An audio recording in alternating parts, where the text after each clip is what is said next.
দেখতে সে ছিল মাত্র ৬ বছরের একটি ছোট্ট মেয়ে, কিন্তু এক নিমিষেই সে পুরো হাঁড়ি ভর্তি মাছের স্যুপ পান করে ফেলল। দ্বিতীয় ভাই রাগে কাঁপতে লাগলো, কারণ সেই স্যুপ ছিল পুরো মাসের রেশন এবং সে এক চুমুকেই সব শেষ করে দিয়েছে। কোথা থেকে এলো এই মেয়েটা, আমার সব খাবার শেষ করে দিল।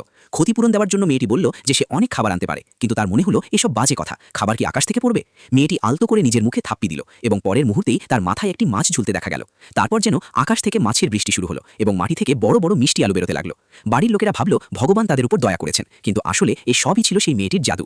সে কোনো সাধারণ মেয়ে ছিল না, সে ছিল এক প্রাচীন ঐশ্বরিক শক্তির রূপ, যার শুধু খাবারই পছন্দ ছিল। এই কারণেই তার গুরু তাকে পাহাড় থেকে নিচে পাঠিয়েছিলেন, যাতে সে নিচে দুর্ভিক্ষ শেষ করতে পারে।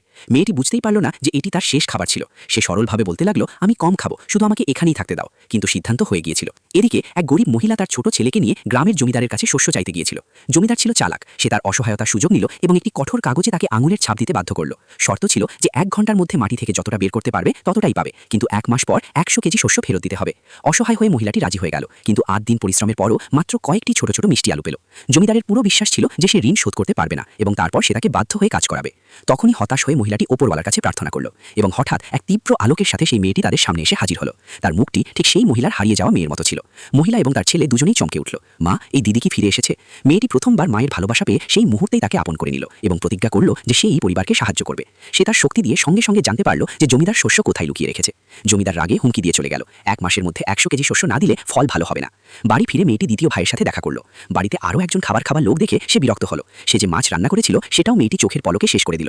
কিন্তু এবারও অলৌকিক ঘটনা ঘটল। সে বলল, এখন আমি খাবার রান্না করতে পারি, এবং সঙ্গে সঙ্গে আকাশ থেকে মাছ পড়তে লাগলো এবং উঠোনে মিষ্টি আলু গজিয়ে উঠল। সেই সময় জমিদারের বাড়িতে খবর পৌঁছালো যে তার গুদাম থেকে সব মাছ এবং মিষ্টি আলু উধাও হয়ে গেছে। এদিকে পরিবার আনন্দে আত্মহারা হয়ে উঠল, কিন্তু দ্বিতীয় ভাই তখনও এটাকে কাকতালীয় বলে মনে করছিল।